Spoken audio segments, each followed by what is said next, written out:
इधर आते हैं लेटर्स, ठीक है ना, मेमोरेंडम आपके कंप्लीट। अब नेक्स्ट हमारा जो चल रहा है, इससे पहले जो जितने भी लेटर्स हुए उसके आप उसमें कोई आपको डिफिकल्टीज तो नहीं है, कोई प्रॉब्लम तो नहीं आई, स्ट्रक्चर वगैरह में जो भी एक्सरसाइज वगैरह देते हैं, ठीक है ना। आज हम अपना लेंगे 6th चैप्टर एंडोर्समेंट।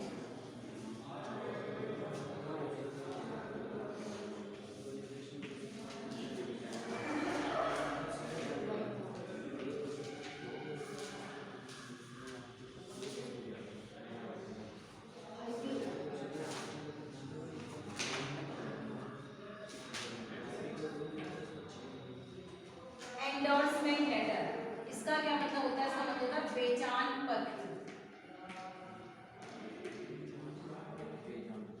पहचान,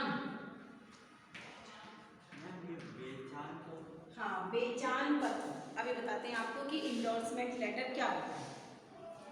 क्योंकि अभी देखिए मैंने आपको पहले बताया था कि कम्युनिकेशंस में जो हम करते हैं, कम्युनिकेशंस के डिफरेंट मेथड होते हैं जिनके द्वारा हम लोग ओरली और रिटन में कम्युनिकेट करते हैं। उसी तरह एक आपका जो है जो लेटर्स की फॉर्म में, क्योंकि आपसे ट्रेड से रिलेटेड है, जो आपके लेटर्स की फॉर्म में है तो उसमें जो मतलब लेटर्स अलग अलग तरीके के आते हैं। अब पहचान पत्र, अभी तक आपने official letter, unofficial letter, demi official letter, circular letter, office memorandum, इन सब के बारे में पढ़ा, ठीक है ना। डिफरेंस आपके समझ में आ गया होगा कि इन सब में डिफरेंस क्या है, इनका मेथड जो है कैसे कैसे हम इसका फॉर्मेट डिफरेंट अलग करेंगे। अब है आपका एंडोर्समेंट लेटर यानी कि पहचान पत्र। पहचान पत्र होता क्या है, अब देखिए कि as we have largest form of communication in official correspondence, कि जैसे कि हम लोगों के पास ऑफिशियल कॉरेस्पॉन्डेंस में बहुत सारे जो कम्युनिकेशंस के साधन निकले है ना। ऑफिशियल कॉरेस्पॉन्डेंस में हमने कितने ही सारे जो है कम्युनिकेशंस के डिफरेंट टाइप्स ऑफ लेटर, उनके फॉर्मेट्स वो सब हमने सीखे है ना ऑफिशियल कॉरेस्पॉन्डेंस में, क्योंकि ये सारे ऑफिशियल ही हैं। जितने भी आपके ऑफिशियल, अनऑफिशियल और डेमी ऑफिशियल, सर्कुलर, मेमोरेंडम, तो ये ऑफिशियल वर्क में ही आ रहे हैं बच्चों, ये सारे एक ऑफिशियल वर्क में लेटर आ रहे हैं। तो हमने ये देखा अभी तक कम्युनिकेशंस में कितने सारे, देखिए we also have shorter form of communication and endorsement is one of them. और हमने इसमें से कुछ शॉर्टर फॉर्म भी देखी थी। अब शॉर्टर फॉर्म क्या थी, एक तो ऑफिस मेमोरेंडम का कितना छोटा पार्ट था। शॉर्टर फॉर्म का मतलब होता है कि आपका जो है उनका स्ट्रक्चर और उनकी इतनी डिटेल नहीं होती, वो छोटा ही होता है ना। फॉर्मेट भी उनका छोटा होता है, उनके जो पॉइंट्स होते हैं जो उसमें वो भी थोड़े होते हैं, मैसेज भी बिल्कुल कम से कम शब्दों में हम जो है उसको करते हैं। तो इसी तरह एंडोर्समेंट उनमें से एक है, यानी कि it is the shortest form of communication. Like circular letter या ऑफिस रिमाइंडर, अनऑफिशियल लेटर में छोटे छोटे पार्ट्स थे, तो likewise endorsement is one of them, the shortest form of communication which we use in official letter. अब क्या है, it is use transmitting copies of original letter और documents for information to a number of office. Once again देखो ध्यान से सुनो, क्या है कि it is use transmitting copies of original letter, यानी कि ये यूज की जाती है किस लिए कि जो ओरिजिनल लेटर या डॉक्यूमेंट्स होते हैं उनकी कॉपीज को ट्रांसमिट करना, यानी कि ट्रांसफर करना, for information to a number of office, यानी कि बहुत सारे ऑफिस में इंफॉर्मेशन देने के लिए जो ओरिजिनल लेटर्स की जो कॉपी होती है या ओरिजिनल डॉक्यूमेंट्स की जो कॉपीज होते हैं, यानी कि फोटोस्टेट्स, समझ गए ना। ओरिजिनल डॉक्यूमेंट्स और ओरिजिनल जो आपके ओरिजिनल लेटर्स होते हैं उनकी जो कॉपी होती है, फोटोस्टेट जो कॉपी होती है, उसको इंफॉर्मेशन देने के लिए, दूसरे ऑफिस में इंफॉर्मेशन देने के लिए उनको भेजा जाता है। अब क्या समझे इस चीज से, इट मीन्स कि endorsement letter is the photostat copy of original letters and document. समझिए ना कि ये ओरिजिनल डॉक्यूमेंट्स और ओरिजिनल लेटर्स की फोटोकॉपी होती है, दैट इज एंडोर्समेंट। अब हम लोग होते हैं, हम लोग जैसे काम भी करते हैं, अब हम कहीं भी हैं, आप लोग कहीं जॉब के लिए जाएंगे, बच्चों कहीं भी जाएंगे, तो आप कभी भी ओरिजिनल डॉक्यूमेंट्स तो सबमिट नहीं करते हैं ना, हमेशा फोटो स्टेट डॉक्यूमेंट सबमिट होते हैं, क्योंकि ओरिजिनल इस आपके लिए तो ओरिजिनल जो है आपके लिए बहुत इंपॉर्टेंट होती है। ओरिजिनल कॉपीज जल्दी से अवेलेबल नहीं होती हैं उनको। अभी मैडम से कहना मुझे लग रहा है, अब मैंने शुरू भी कर दिया है, फिर ब्रेक हो जाएगा। ये ध्यान में कहना, मैडम ने कहा है कि इस चीज से लगा लूँगी, कहना इससे लगा लूँगी, सारा देखिए मैडम की वीडियो शुरू हो चुकी है, इसलिए कहना तो मैं लगा नहीं तो विद्यालय से ले लेंगे बच्चों।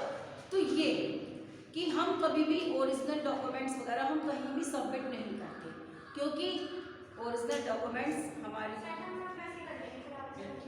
क्योंकि ओरिजिनल डॉक्यूमेंट्स हम लोगों के लिए इम्पोर्टेंट होते हैं, और यानी कि हम कभी भी अपने ओरिजिनल नहीं बल्कि फोटो स्टेट डॉक्यूमेंट्स जो है वो हम सबमिट करते हैं। तो समझ में आ गया endorsement, what is the meaning of endorsement? Endorsement is a communication system where we use मतलब photo state of original documents and letters to give the information to other office, यानी कि जो दूसरे ऑफिस में भी इंफॉर्मेशन सेंड करनी होती है।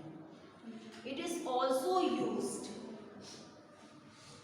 when a paper is referred to another ministry or to subordinate office, यानी कि it is also used when a paper is referred to another ministry, यानी कि जब किसी मिनिस्ट्री डिपार्टमेंट में कोई लेटर को या कोई पेपर को आगे रेफर किया जाए, आगे भेजते चले जाए उसको, तो उसमें भी इनका यूज होता है।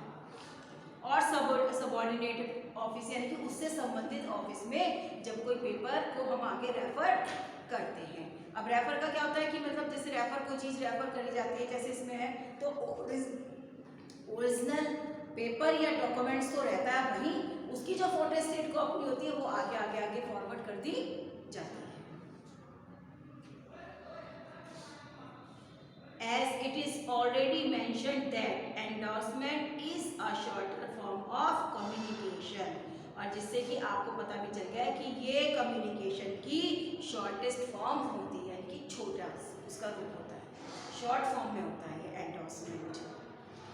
सो there will be no use of salutations, इसलिए यहाँ पर इसमें सैल्यूटेशंस का कोई भी यूज नहीं होगा। The language of this form runs like, कैसे, अब इसकी ये जो लैंग्वेज होती है वो कौन सी यूज होती है और कैसे करते हैं, इसमें बता दें कि सैल्यूटेशंस नहीं होता है। वन थिंग रिमेंबर, आप लोगों को you have remembered this thing that कि इन विच मतलब in any types of letter you are using to communicate, first thing you have to remember that there is all the parts of communication is may be used और not, क्या वो सारे parts use किए जाएंगे या नहीं किए जाएंगे, क्योंकि हमने पीछे जितने भी लेटर्स देखे बच्चों, किसी में हमने सैल्यूटेशंस नहीं है, किसी में टर्मिनेशंस का यूज़ नहीं कर रहे हैं, किसी में हम फ्रेज का यूज़ नहीं कर रहे हैं, तो ये चीज़ आपको हमेशा याद रखनी पड़ेगी। तो इसमें भी सैल्यूटेशंस की कोई भी रिक्वायरमेंट्स नहीं है। अब इसको इन चीज़ को लर्न करने के लिए बेटर आप तरीका ये करें कि जो भी लेटर लिखे और जो भी उसके इम्पोर्टेंट नोटिस है, अब जैसे इसमें है कि सैल्यूटेशन यूज नहीं है, आप सैल्यूटेशन लिखे, no salutation use in this letter, मतलब जो छोटी छोटी बात है जो हमें इसमें यूज करनी है या नहीं करनी है, करने वाले तो सबको पता है, नहीं करने वाले उसको अगर एक मार्क साइड में लिखते चले जाएंगे तो आप कभी भी लेटर लिखने में गलती नहीं करेंगे। और ये किस फॉर्म में लिखा जाता है, देखो मतलब किस वे में जाता है, फॉर इंफॉर्मेशन, यानी कि जानकारी देने के लिए, क्योंकि लेटर का मेन एम ही क्या है, पर्पस क्या है, to give information to other person. भाई हम इंफॉर्मेशन लेटर में तो कोई ऐसी वो बात दूसरी होती है कि जो पहले लेटर चलते थे, है ना भाई, लेकिन वो भी कैसे भी हम लेटर लिखे, लेकिन वो मैसेज ही तो कन्वे होता था, कुछ भी होता था, जो भी आप कहना चाहते हैं अच्छा या बुरा, तो वो लेटर के माध्यम से तो कन्वे होता था। तो वही है कि इंफॉर्मेशन, किसी भी चीज़ का जो एक एम है लेटर लिखने का, चाहे आप ऑफिशियल लेटर लिख रहे हैं कि you wants to convey message या you wants to give information. Copy of the above of the following for information and action information and necessary action, यानी कि फॉलोइंग जो इन्फॉर्मेशन दी गई है उस पर नेसेसरी एक्शन लिया जाए, है ना। कुछ ऐसे होते हैं कि जिन पर एक्शन लेने के लिए बोला जाता है। For a favour of reply, पर रिप्लाई के फेवर में कि आप पहले मैसेज को पढ़ लीजिएगा, उसके बाद में whatever your thinking is या whatever your decision is please write to us, कि हमें लिख दीजिए कि आपका डिसीजन क्या है, आप क्या इस काम को करना पसंद करेंगे या नहीं, would you like to do this work or not. For early compliance, early compliance का मतलब यानी कि एकदम प्रमुखता, यानी कि फर्स्ट कम है ना, फर्स्ट कम जो इम्पोर्टेंट होती है, फर्स्ट पर्सन प्रायोरिटी, कि आप जितनी जल्दी हो सके आप इससे चीज़ से फ़ायदा मिलेगा। वी टर्मिनेट एंडोन्स एज, अब इसमें हम क्या करते हैं, जब हम टर्मिनेट करेंगे बाय ऑर्डर और बाय ऑर्डर्स, यानी कि जो लास्ट में हम जो इसका टर्मिनेशन यहाँ पे बाय ऑर्डर या बाय ऑर्डर्स, बाय ऑर्डर्स यानी कि सिंगुलर और बाय ऑर्डर्स यानी कि प्लूरल, है ना, ऑर्डर्स। तो ये हम जो इसमें यहाँ पर हम इसके लास्ट में टर्मिनेशंस में बाय ऑर्डर, अब अपना एग्जांपल देखते हैं। सो अब आपकी समझ में आ गया एंडोर्समेंट लेटर क्या होता है। It is the shortest form of communication which we used in our letter, है ना। कि इसकी सबसे बड़ी इंपॉर्टेंट आपकी बात ये कि इसमें हमेशा जो है ओरिजिनल फोटो लेटर्स और डॉक्यूमेंट्स की फोटोस्टेट कॉपीज का यूज किया जाता है। ओरिजिनल को as a proof as a record रख लिया जाता है। अब जैसे आप लोग हैं, अपने ओरिजिनल डॉक्यूमेंट्स हैं सब आप अपने आराम से रखेंगे, हमारे पास भी अब तक है, जब तक इंसान जीते अपने डॉक्यूमेंट्स की हिफाजत खुद करते है ना। उसके बाद तो उसका कोई अगर मान लो यूज़ नहीं रहता, लेकिन अपनी चीज़ों को संभाल के रखा जाता है, क्योंकि आपको मालूम है कि जो हमारे ओरिजिनल डॉक्यूमेंट्स हैं उनको दोबारा बनवाना कितना बड़ा काम है, मतलब कितना बड़ा काम है कि उनको दोबारा जल्दी से तैयार नहीं किया जा सकता। आप न्यूज़पेपर में देखते हैं वो मार्कशीट खो गई होती है किसी स्टूडेंट्स की ना, लिखा रहता है हाई स्कूल की खो गई है, इंटर की खो गई है, डॉक्यूमेंट्स खो गए, तो कितनी प्रॉब्लम आती है। तो कभी भी इसीलिए जो है हम ओरिजिनल डॉक्यूमेंट्स को अपने सेफली रखते हैं, हम कभी भी उनको यूज़ को देते नहीं। तो ये हुआ आपका एंडोर्समेंट ऑफ लेटर। अब इसका देखिए, इस एंडोर्समेंट लेटर का थोड़ा सा इम्पॉर्टेंट है बच्चों, ये चैप्टर ये आपका इसमें इम्पॉर्टेंट है, आप इसका ध्यान से रखना जरूर आएगा। अब इसका स्ट्रक्चर ऑफ एंडोर्समेंट, इसका स्ट्रक्चर है, देखो अब इसमें मैं आपको ये लिख के बताती हूँ।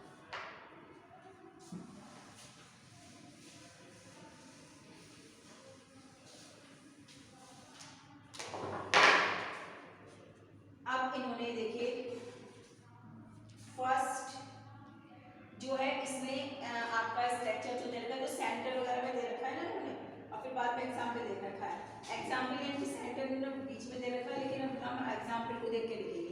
फर्स्ट पॉइंट्स तो वही आता है फ्रॉम की साइड से, ठीक है। सेकंड आता है आपका टू की साइड से, यानी कि किसको भेजा, किसने भेजा, किसको भेजा जा रहा है। उसके बाद आपका इसमें अब नीचे इन्होंने गवर्नमेंट, अब इसमें जो है टू का यानी कि डिपार्टमेंट जो रिलेटेड है आपका गवर्नमेंट ऑफ, जो भी मतलब जिसको भी लिखा जा रहा है, जो भी डिपार्टमेंट है आपका उसको। फिर उसके बाद में आपका इसी में आ जाता है रेफरेंस नंबर, और इसी के इसमें आ जाती है डेट,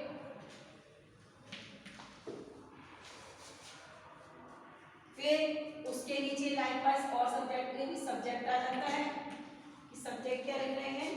और इसमें इन्होंने लिखा था कि सैल्यूटेशंस का यूज नहीं करते, लेकिन salutations, so there will be no use of salutations, फिर भी इन्होंने दे रखा है इसमें salutations with termination such as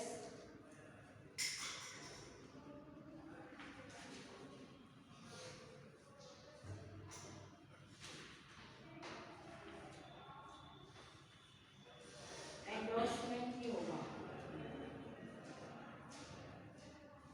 इसमें सब्जेक्ट के बाद इसमें सीधा मैटर आ जाएगा आपका, और फिर आपका इसमें योर्स फेथफुली एग्जाम्पल नंबर 2 देखो, इसमें इसमें आ जाएगा। और उसके बाद में आपकी इसी साइड में आ जाएंगे लिस्ट ऑफ पेपर्स।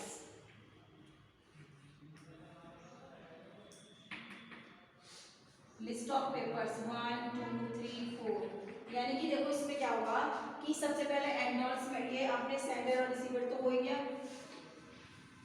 किसने किसको भेजा, डेट डाल दी, सब्जेक्ट डाल दिया। उसके बाद हमने यानी कि जो भी आप इंफॉर्मेशन दे रहे हैं उससे रिलेटेड, यानी कि अटैच का आपने देखा ना कि लिस्ट ऑफ अटैच होती है, जितनी भी सारी होती है फोटो स्टेट, क्योंकि डॉक्यूमेंट्स की ओरिजिनली फोटो स्टेट कॉपीज होती है तो वो उसके साथ अटैच होती है, तो वो सब एक लिस्ट ऑफ पेपर्स में लिख दी जाती है कि कौन कौन से हमने यहाँ पर डॉक्यूमेंट्स अपने अटैच किए। अब जैसे एक copy such in this under mention paper is forward to the director technical education for information and necessary action, इसके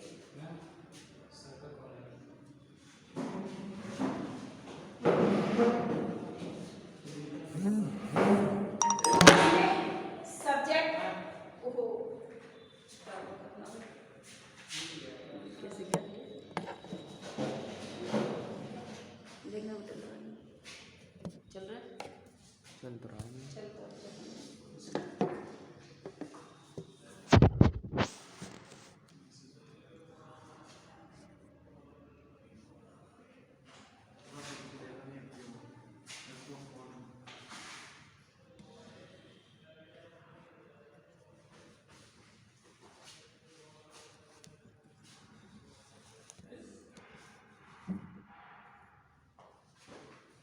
ठीक है ना।